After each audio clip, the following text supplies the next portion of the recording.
Olá, boa noite, seja bem-vindo ao Jornal 10. Vamos às principais manchetes. Estima-se que em 2030 a diabetes seja a sétima maior causa de morte no mundo. Pela primeira vez, a capital do país acolhe Encontro Internacional de Turismo.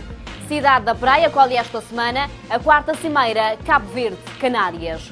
Bissau, José Mário Vaz escolhe primeiro-ministro nesta segunda-feira. Filipinas, Duterte diz que se o Estado Islâmico for ao país, direitos humanos serão ignorados. Bulgária, primeiro-ministro demite-se após derrota nas presidenciais. Vamos ao desenvolvimento destas e outras notícias deste jornal.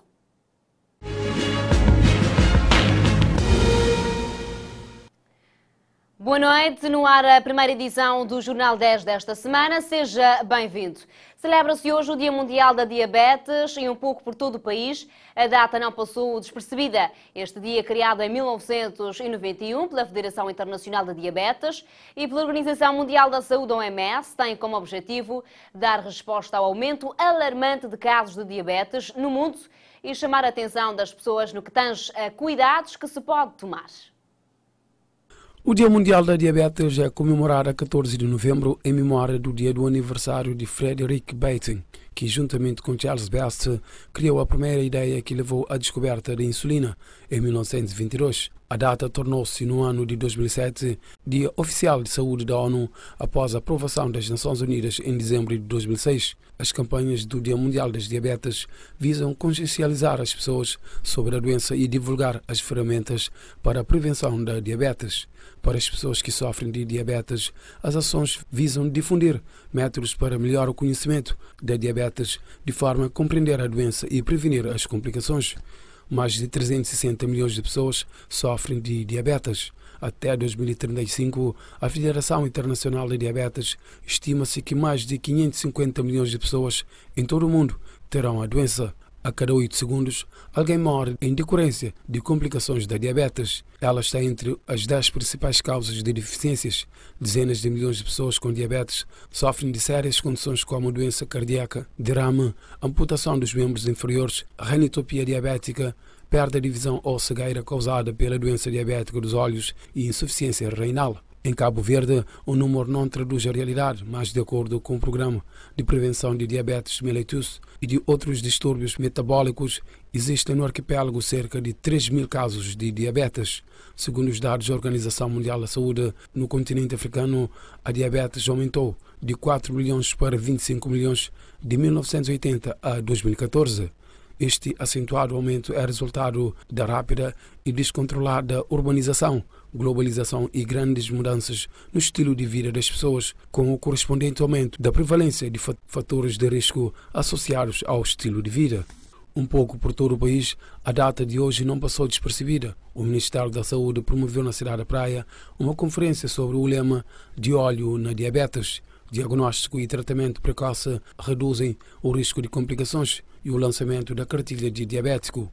O evento, segundo o ministro, visa alertar, chamar a atenção e sensibilizar as entidades oficiais, os profissionais de saúde, a comunicação social e toda a sociedade cabo-verdiana em geral sobre a problemática de diabetes mellitus. O fato de a diabetes ser uma doença duradoura que leva demasiado o nível de açúcar no sangue de uma pessoa, a preocupação das autoridades sanitárias tem a ver com o aumento, uma vez que as doenças não transmissíveis como a hipertensão e a obesidade têm aumentado no país.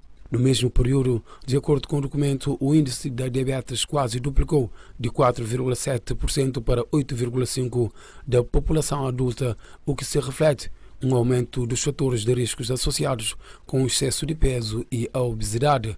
Segundo os dados divulgados, a diabetes já não é uma doença de países predominantemente ricos e a prevalência cresce constantemente em toda a parte, principalmente nos países de rendimento médio. Na última década, de acordo com a mesma fonte, o índice da diabetes aumentou mais nos países de médio e baixo rendimento do que nos países ricos. Mais de 80% das mortes ocorrem em países de baixo e de médio rendimento. Por este motivo, a OMS estima que em 2030 a diabetes será a 7ª maior causa de morte, visto que em 2012 a doença provocou 1,5 milhão de mortes.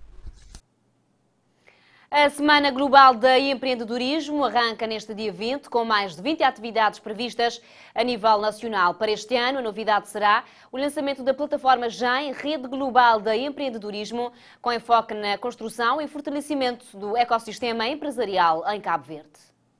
Do sonho à realidade de ser empreendedor, é assim que os promotores desta 7ª edição da Semana Global de Empreendedorismo irão abraçar o evento que decorre a partir do dia 20 do corrente mês para todo o canto do arquipélago.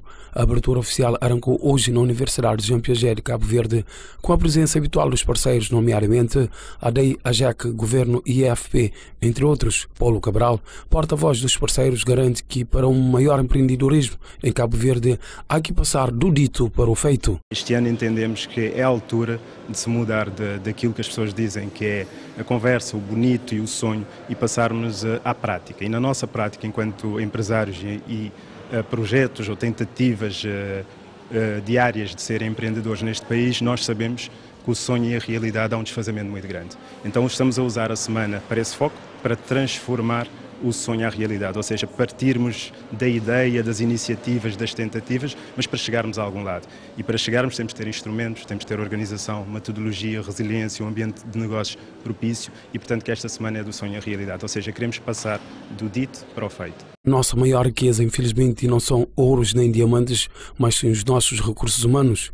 Jovens fortes com garra, mas faltam-lhe os incentivos, defende Paulo Cabral. O empresário exclui o denominado empreendedorismo de subsistência, mas abraça sim o económico, comercial e social. A JEC diz falar na legislação, ou seja, no cumprimento da lei do governo para com os empresários, para que possamos ganhar mais credibilidade nacional e competir com os além fronteiras. Segundo aspecto, uma das críticas recorrentes a nível de ambiente de negócios é a burocracia. Neste sentido, já propusemos provedoria do utente, já fizemos um conjunto de propostas no sentido de fiscalizar a administração pública com responsabilização. Porque acontece, o nosso mercado tem a fiscalização do IGAI, da ARFA, da Direção-Geral do Ambiente, da Inspeção Tributária e mais um conjunto de Inspeção-Geral do Trabalho e nunca mais acaba, mas ninguém inspeciona o Estado. Por ação ou por omissão, o Estado precisa ser fiscalizado para que corresponda ao timing, às necessidades do empreendedor. Isto ainda não acontece e só acontecendo é que teremos, de facto, a possibilidade de passar do sonho à realidade, que é o que nós estamos a propor. A Semana Global do Empreendedorismo, denominada GEO, está presente em mais de 160 países e no nosso arquipélago está agendada cerca de 175 atividades em vários setores de empregabilidade e para este ano pretende lançar uma plataforma da GEO, Rede Global, no sentido a reforçar o ecossistema empresarial cabo-verdiano. O Presidente da República, Jorge Carlos Fonseca, recebeu na manhã desta segunda-feira a visita do Presidente da Câmara do Turismo, Gualberto do Rosário. O encontro teve como objetivo convidar o chefe de Estado a presidir a cerimónia de abertura do 7º Encontro Internacional de Turismo, a realizar-se na cidade da Praia. Esta é a primeira vez que o evento sai da Ilha do Sal e vai ser realizado na cidade da Praia. Durante o Encontro Internacional do Turismo, pretende-se debater temas essenciais que afetam o setor do turismo em Cabo Verde, como a segurança, lato sensu, segurança turística, questões como a fiscalidade, o ambiente de negócios, portanto, e outros temas extraordinariamente importantes da atualidade, portanto. Esses temas, depois de serem discutidos em comissões, vão ser analisadas e tiradas as conclusões que servirão como elemento de política orientadora das atividades das instituições ligadas ao setor do turismo. A segurança e a qualidade turística serão os principais assuntos a serem debatidos nesse evento. A segurança turística constitui uma das nossas prioridades, mas a qualidade também do destino, a abertura de novos destinos. É outra, em Cabo Verde, é outro tema, designadamente do destino Santiago, não é? Que é um projeto que a Câmara de Turismo está a trabalhar neste momento, em parceria com as autoridades, mas vai-se debater outros destinos, os destinos do norte do país, os destinos do sul do país. A 7ª edição vai decorrer de 5 a 7 de dezembro próximo e conta com a participação de parceiros externos que têm como principal finalidade conhecer as experiências e projetos de outros países turísticos e, a partir daí, analisar o nosso arquipélago. Portanto, é um encontro com participação externa de importantes parceiros nossos. Alguns são parceiros institucionais que vêm de países ou de territórios, arquipélagos, como Cabo Verde, como é o caso dos Açores. Vamos aqui analisar um exemplo não é, de cidade turística açoriana, para podermos a partir daí debater Cabo Verde. Contamos com as Canárias, por exemplo, no debate da questão da segurança turística, e contamos com outros parceiros. Normalmente temos a presença também da Organização Mundial de Turismo neste evento. O 7º Encontro Internacional de Turismo é promovido pela Câmara do Turismo em parceiro com o Governo e a Assembleia Nacional dos Municípios. A Ministra da Justiça e do Trabalho, Janine Leles, presidiu esta segunda-feira a abertura do ateliê da sensibilização sobre os modos alternativos de resolução de diferendos, que acontece até amanhã, dia 15. A iniciativa será também desenvolvida na Ilha do Sal, nos dias 17 e 18 de novembro. Este ateliê é promovido pela Organização para a Harmonização em África dos Direitos dos Negócios, OADA, em parceria com o Ministério da Justiça e do Trabalho e com câmaras de comércio de Sotavento e do Barlavento, e conta com apoio financeiro do Banco Mundial. A ministra Janine Leles explicou que o objetivo desta organização é de facilitar o comércio intra-regional, promover o investimento e o desenvolvimento econômico, buscando e perseguindo a segurança jurídica necessária e fundamental ao sucesso das transações, sejam elas nacionais ou internacionais. Realçou ainda que Cabo Verde aspira a uma melhor integração no continente africano. Cabo Verde, enquanto Estado da África Ocidental, aspira a uma melhor integração no continente e almeja constituir-se como uma plataforma de exportação de bens e serviços especializados. Para o efeito, a importância de conhecer os mecanismos que, a nível do direito dos negócios, a OADA já alcançou e que ajudam à viabilização das relações comerciais entre os Estados, mostra-se de suma importância. Também esteve presente no ato de abertura a secretária-geral do Centro de Arbitragem da Câmara do Comércio de Sotavento, Sheila Barbosa, que anunciou durante a sua intervenção que irão de forma positiva encorajar o investimento privado. Contribuiremos de forma positiva para encorajar o investimento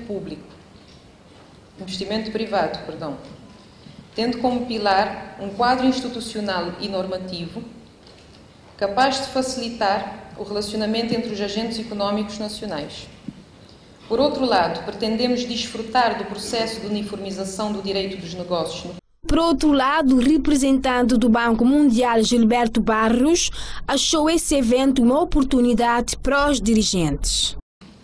O evento que inicia hoje é uma oportunidade única para os dirigentes e os quadros que aqui estão, para melhor conhecer não só os métodos de resolução de conflitos alternativos, mas também conhecer melhor a estruturação, a organização e o funcionamento de uma organização internacional que trata de harmonizar o direito de negócio em 17 países no continente africano.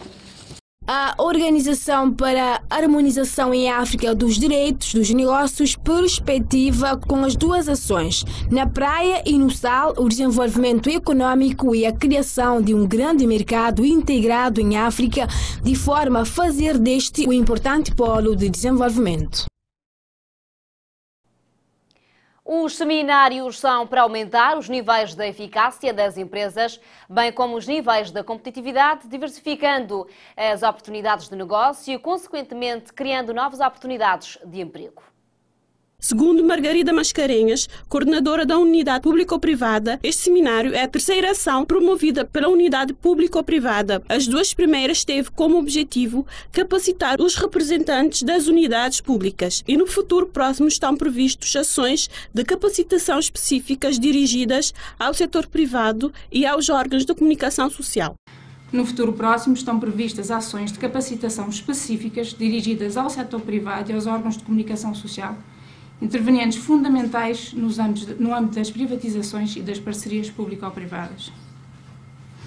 As privatizações e as parcerias público-privadas surgem como importantes instrumentos que os governos, e neste caso em particular o Governo de Cabo Verde, têm à sua disposição e que permitem assegurar a redução do risco fiscal e orçamental que certas empresas públicas representam para o Estado, bem como a criação de oportunidades para uma maior participação do setor privado na dinamização da economia A coordenadora diz ainda que a utilização deste demanda não apenas um quadro legal, mas também um quadro institucional, capaz de assumir o seu papel desses processos. A utilização destas ferramentas demanda não apenas um quadro legal adequado, mas também um quadro institucional capaz de assumir o seu papel nestes processos, o que implica recursos humanos com capacitação adequada.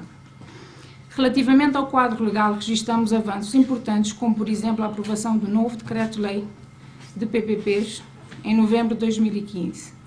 Assim, atendendo à complexidade destas matérias e os vários intervenientes nestes processos, pretendemos, com estes ciclos de seminários, aumentar os níveis de conhecimento não apenas da parte pública, mas também do setor privado. Durante o ciclo de seminários, serão abordados aspectos essenciais das privatizações e das parceiras público-privadas e as suas vantagens e desvantagens.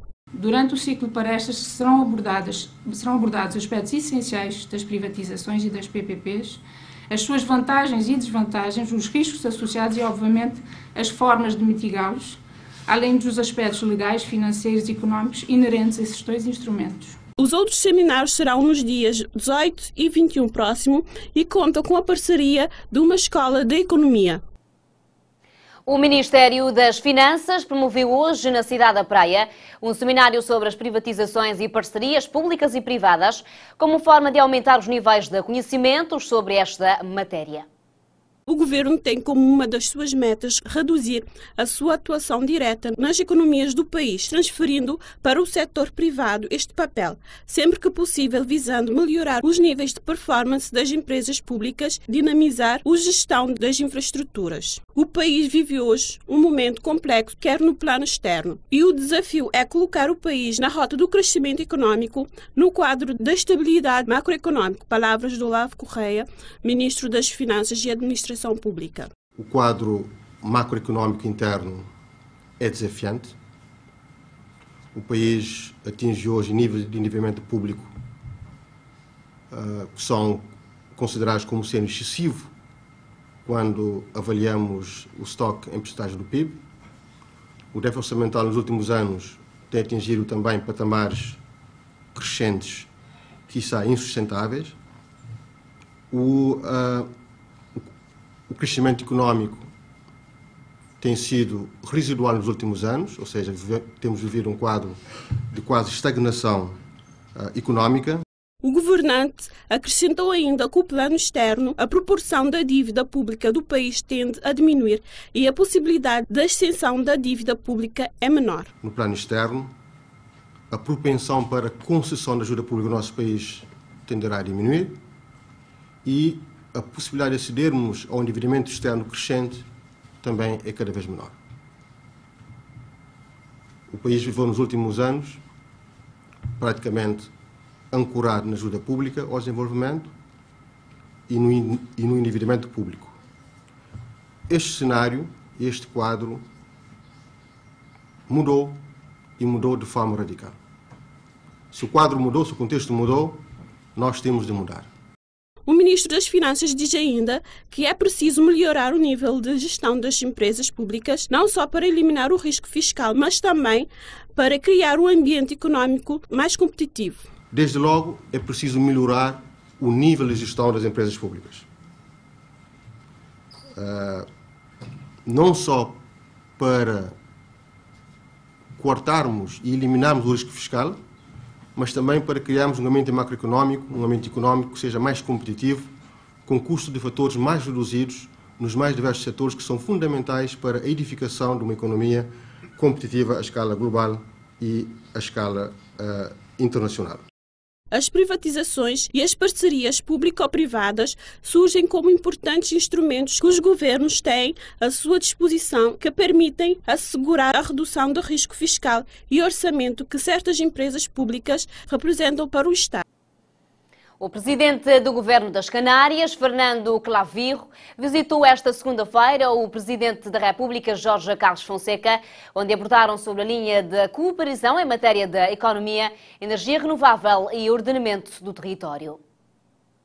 Segundo fonte oficial, a cimeira acontece esta terça-feira 15 e será co-presidida pelo primeiro-ministro Ulisses Correia Silva e pelo presidente do Governo das Canárias, Fernando Clavijo. Durante a cimeira, vai ser assinado um memorando de entendimento para o reforço das relações bilaterais e de cooperação econômica e empresarial entre as duas partes.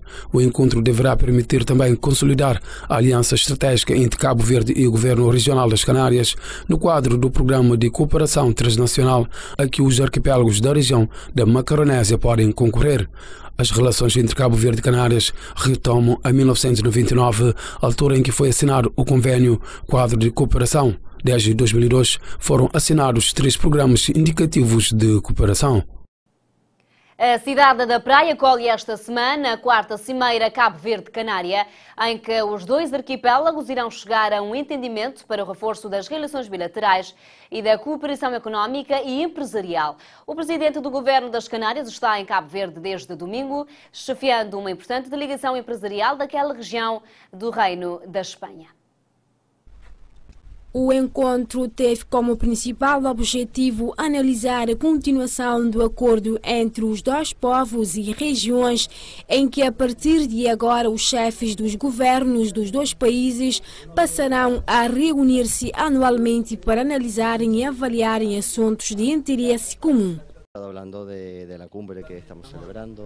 Falamos sobre o acordo que celebramos, bem como a linha de colaboração entre os 2 povos em matéria de economia sul, energia renovável, ordenamento do território, atividades econômicas, sobretudo a necessidade de dar continuidade a estes acordos.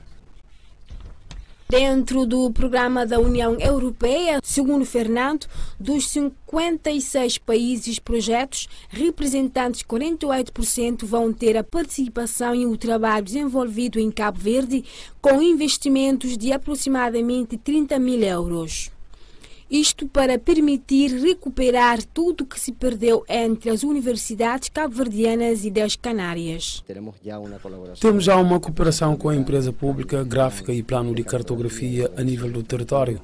Também a economia e tudo aquilo que pode trazer a presença do setor empresarial das Canárias em Cabo Verde. Ainda acrescenta que a cooperação que está bastante avançada no que diz respeito à tecnologia, energia renovável, tratamento da água e a economia sul do mar.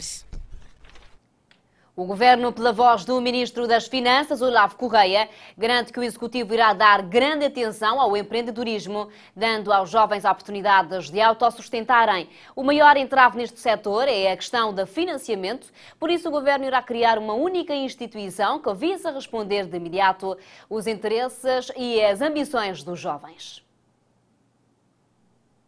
O ministro Olavo Correia informou que o Executivo está a trabalhar no sentido a criar uma única instituição que possa ter todas as condições para apoiar os jovens que procuram abraçar o empreendedorismo, porque o que se tem reparado nos últimos anos, a proliferação das instituições não tem respondido às demandas rumo à maior empregabilidade dos nossos jovens.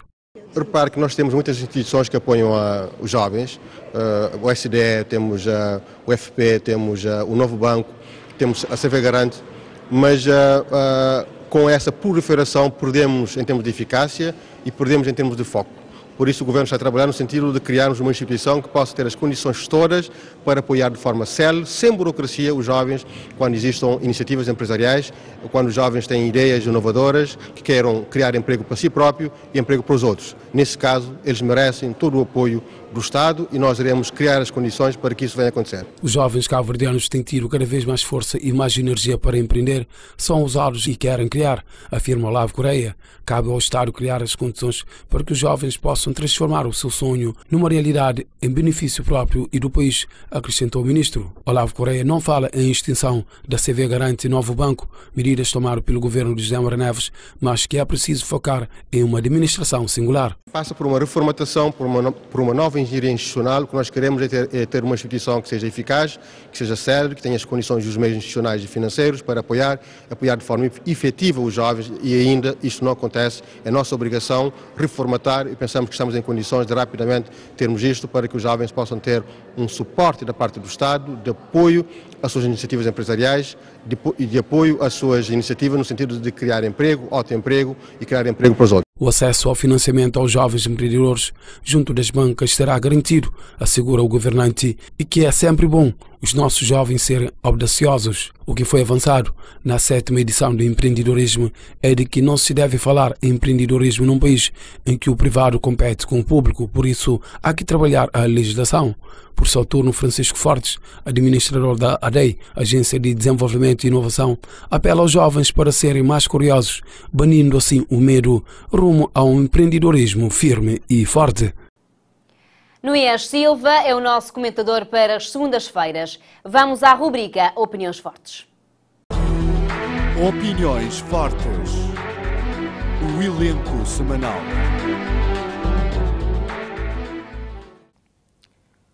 Boa noite, caros telespectadores que nos acompanham através da TIVER, aqui no território nacional e na diáspora através da internet. O meu nome é Nuias Silva e estou convosco a partir desta data e todas as segundas-feiras no programa Opiniões Fortes para analisar e comentar os grandes factos que marcam a atualidade nacional. Esta semana estarei analisando 3 questões pertinentes da nossa atualidade política, económica e social. Desde logo, o primeiro facto tem a ver com a questão da segurança e da insegurança do país. O MPD venceu as eleições de março de 2016 com uma grande promessa de resolver, num curto espaço de tempo, a problemática da insegurança do país e da redução drástica da criminalidade que se fazia sentir no país. Envolvidos que são todo esse período após as eleições legislativas de 2016 e agora que se apresenta o segundo orçamento de Estado à Casa Parlamentar, não se conhecem ainda medidas concretas tendentes a inverter essa situação da percepção da insegurança junto da sociedade cabo-verdiana. Urge, de facto, a resolução deste problema.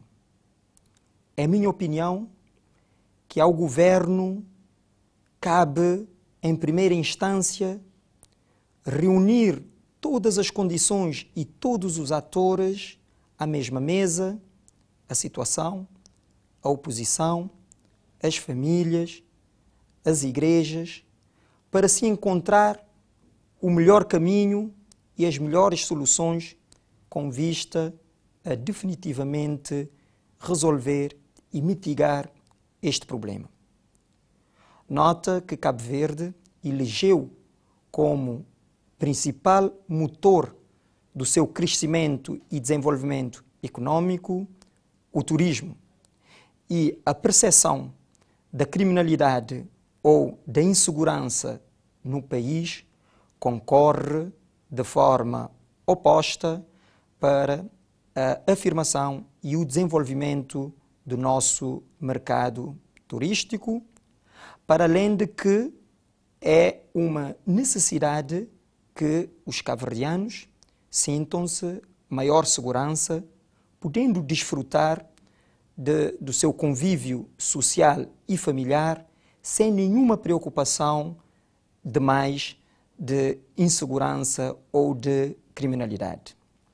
O que nós queremos dizer é que, sendo certo que ainda o governo não tem muito tempo de governação, também já é certo que medidas concretas deveriam ser enunciadas e ações práticas tomadas tendentes a reverter este quadro.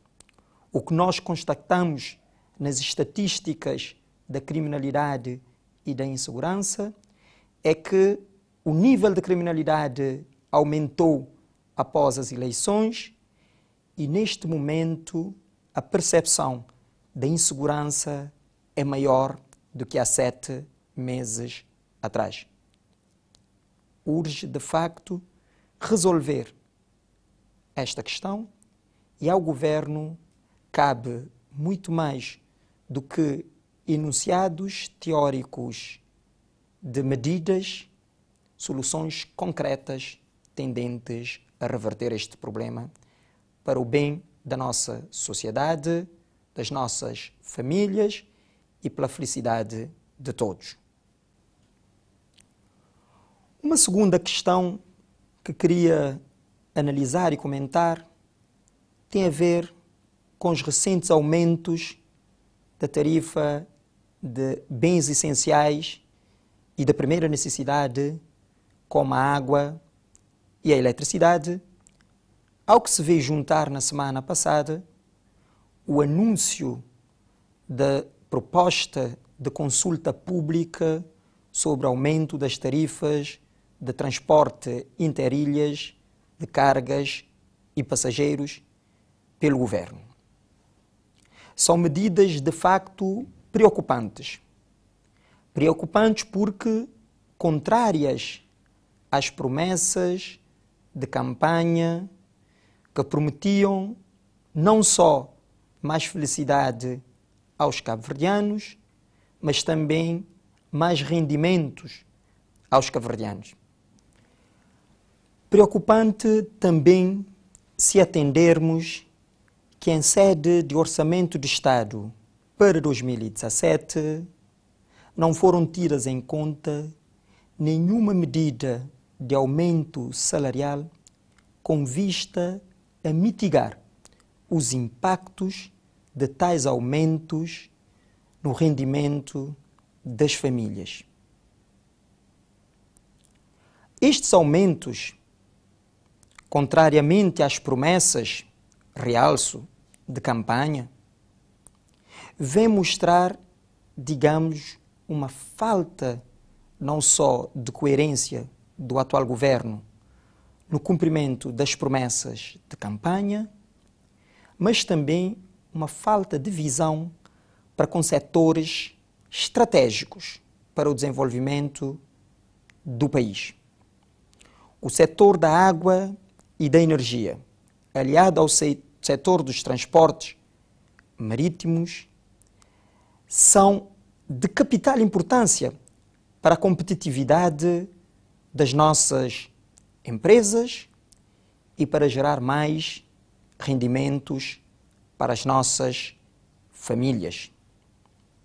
Hoje, 7 meses após as eleições de 2017, as famílias cabo-verdianas pagam muito mais para ter a mesma água e a mesma eletricidade que há 7 meses atrás. Hoje, as nossas empresas estão menos competitivas porque pagam mais para bens de consumo da sua produção, mas também pagam mais para transportar interilha os seus produtos.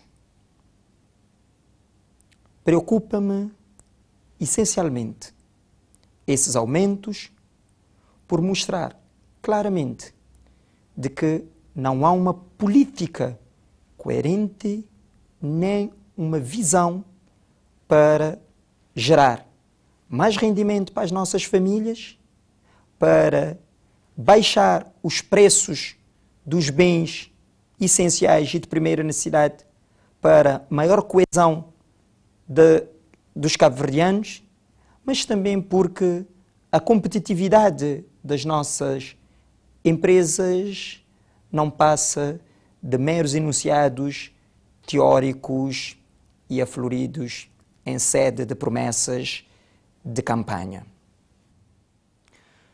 A terceira questão que eu queria comentar hoje é-me cara, principalmente por ser uma questão relacionada com a minha ilha natal, com a Ilha do Fogo.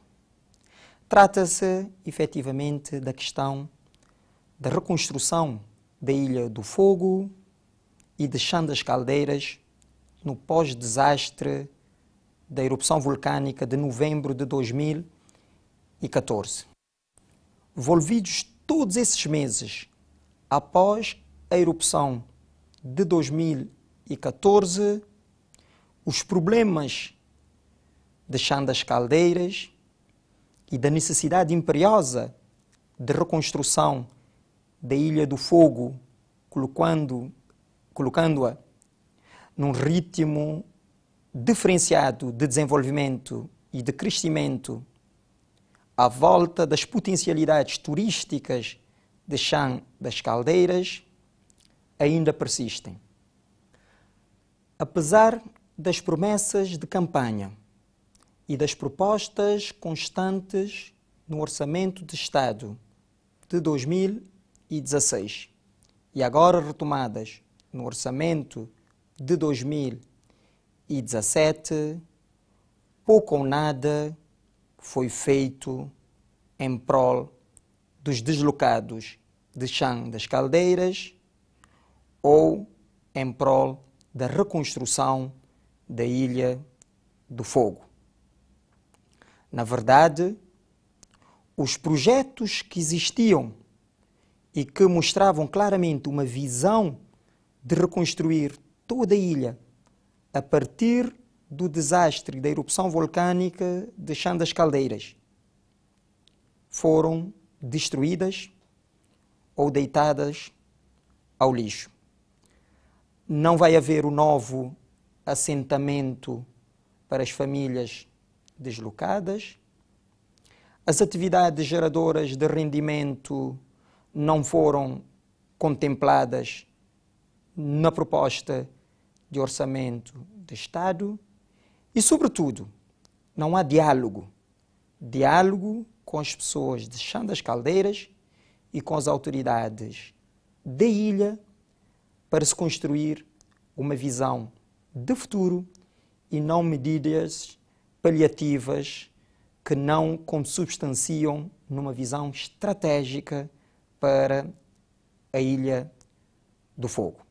Exortamos o Governo e as autoridades a dialogar com as famílias, a colocar um ponto final nesta questão, resolvendo a questão de Chão das Caldeiras, mas, sobretudo, criando uma proposta estratégica e uma visão de desenvolvimento da Ilha do Fogo e das suas potencialidades adormecidas. Muito obrigado.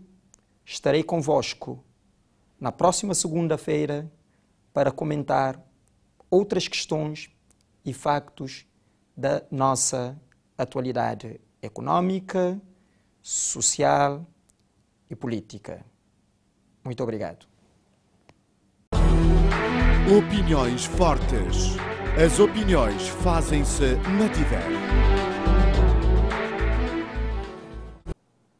As notícias que marcam o continente nas manchetes. África. Acompanhe. Sudão do Sul, enviado à ONU para a prevenção de genocídio, Adama Dieng revela que a nação corre o risco de cair em situação de genocídio. Nigéria, vídeo colocado na mídia social, o líder do Boko Haram, Abubakar Shakal, reage à vitória eleitoral de Donald Trump nos Estados Unidos e promete continuar os ataques. A Congo Democrática, após conversações para evitar crise política, o primeiro-ministro Augustin Matata Ponyo demite-se para abrir caminho a que seja uma figura da oposição intestada para aquele cargo. A República Centro-Africana, Papa Francisco, em sinal de esperança com cristãos e muçulmanos, a elogiar a sua decisão de elevar a cardeal o arcebispo de Bangui, visto como um passo para pôr cobro à violência sectária no país. A Grécia, uma dezena de bimotores dos anos 20 e 30 iniciam uma corrida de um mês desde a Grécia à África do Sul.